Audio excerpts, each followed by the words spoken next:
ప్రభుత్వ పథకాలు ఎట్లున్నాయి? మీ దాకా ఏమొస్తున్నాయి? నీట్నెస్ ఉంది, చాలా నీట్నెస్ మేడం. అవి చూడు, చూస్తేనే అర్థం అవుతుంది కదా. అగో చూడు రోడ్డు ఎంత బాగుందో, అక్కడ ఎట్లున్నదో. దోమలు కూడా బాగా పెరిగిపోతున్నాయి బాలనగర్లా. చాలా ఇబ్బంది పడుతున్నారు. కొందరు చెప్పుకుంటారు, కొందరు చెప్పుకోలేక అంతే. పథకాల పరిస్థితి పథకాల గురించి అంటే ఇక మాకైతే ఇక్కడ వరకు ఏమి రాలేదు. రేవంత్ రెడ్డి చీరలు అన్నాడు కానీ మాకేమి ఇవ్వలేడు. గ్రూప్ లకు సంబంధించిన వాళ్ళకే ఇచ్చిండు. వస్తుంది అదైతే వస్తుంది.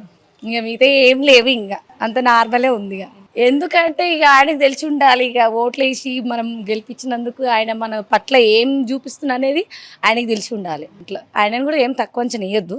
ఆయన చేసేటి ఆయన చేస్తుండు, మనం చేసుకునేటి మనం కూడా చేసుకునేటివి ఉంటాయి కదా కొన్ని. అట్లా తులం బంగారం పరిస్థితి మరి ఆడపిల్లలకి ఏం లేదు. ఇక ఆడపిల్లల పెళ్ళిళ్ళు అంటే ఇక ఏం సంపాదించకుండా చేసి ఇవ్వాలి. ఇక ఆ, బంగారం అంటే ఇక వాళ్ళు వేయించే రేట్లో వాళ్ళు వేయించుతారు. ఏదో తులం బంగారం ఇస్తా అన్నారు కదా మరి రేవంత్ రెడ్డి. ఇంకా ఇస్తాడో, అంత బంగారం అంత రేటు ఉన్నాక ఇస్తాడని నమ్మకం కూడా ఏం లేదు. ఆఫ్టర్ ఆల్ తనకు చీరనే ఇయ్యలేడు. మన దిక్కు కొందరికి ఇచ్చిండు, కొందరికి ఇయ్యలేడు. మనకు బంగారం ఇస్తాడని నమ్మకం నాకు లేదు, నాకైతే లేదు.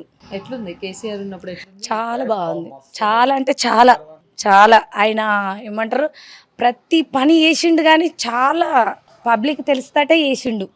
చాలా అంటే చాలా. కేసీఆర్కి నమస్కారాలు.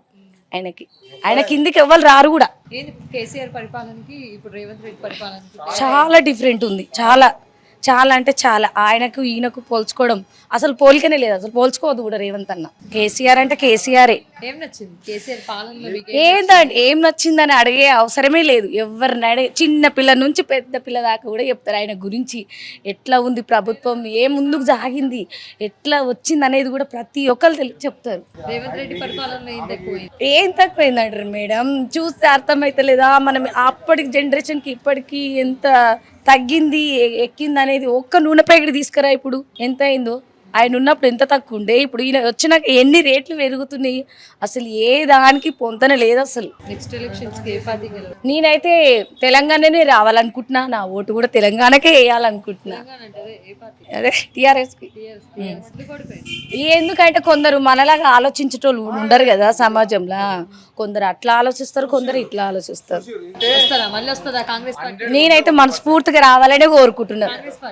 కాంగ్రెస్ పార్టీ వస్తుందా, బీఆర్ఎస్ వస్తుందా? లేదు, తెలంగాణనే వస్తుంది. తెలంగాణనే రావాలి. మనం ఏదన్నా చేయాలన్నా, ముందుకు వెళ్ళాలన్నా అది వస్తేనే ఏదన్నా అయితే ఉండొచ్చు. కానీ ఈ కాంగ్రెస్ పెట్టుకోవద్దు, ఇక ఓపు పెట్టుకోవద్దు మనం. చెప్పండి, ఒక మాట చెప్పండి కేసీఆర్ గురించి ఒక మాటలో. ఏం చెప్పాలంటే చాలా అన్నిచ్చిండు. పల్లెటూర్లలో కాకుండా కానీ సిటీలో ఏం చేయకుండా వచ్చాయన నాకు తెలిసి.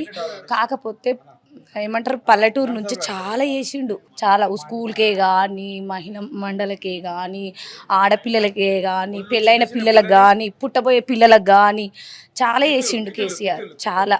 ఎందుకంటే నాకు కూడా వచ్చినాయి, నేను కూడా కన్నా కాబట్టి. చాలా ఆయన వల్ల నేను చాలా నేర్చుకున్నా. ఆయన ఎందుకు ఓడిపోయిండు అంటే నేను చెప్పలేను దానికి సమాధానం. చాలా బాధపడ్డా.